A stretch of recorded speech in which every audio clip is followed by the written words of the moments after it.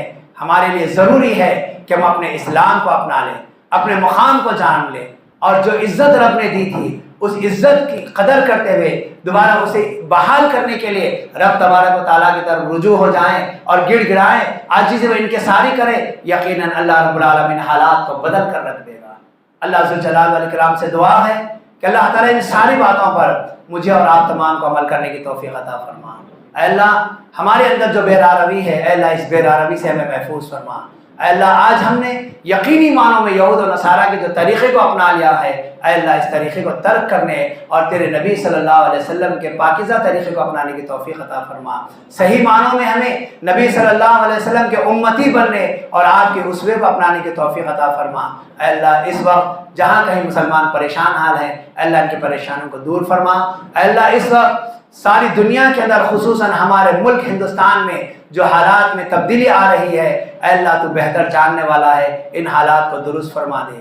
اے اللہ ہمیں سکون عطا فرما، اے اللہ ہمیں عافیت عطا فرما، اے اللہ ہر قسم کے خوف سے محفوظ فرما، ہر قسم کی حیبت سے محفوظ فرما، اے اللہ ہمارے دلوں کے اندر اطمینان نازل فرما۔ اے اللہ تیرے نبی صلی اللہ علیہ وسلم کی لائن ہوئی شریعت کے مطابق ہمیں عمل کرنے کی توفیق عطا فرما۔ اے اللہ جو بیمار ہیں انہیں شفاء کاملہ عاجلہ نصیب فرما۔ اے اللہ جو انتقال کر گئے ہیں، اے اللہ ان تمام مرحومین موحدین کی مغفرت فرما۔ اے اللہ ان کے گناہوں کو معاف فرما۔ اے اللہ ان کی قبروں کو نور سے بھر دے، قبر کے عذاب سے، قبر کی تاریکی اور تنگی سے محفوظ فرما۔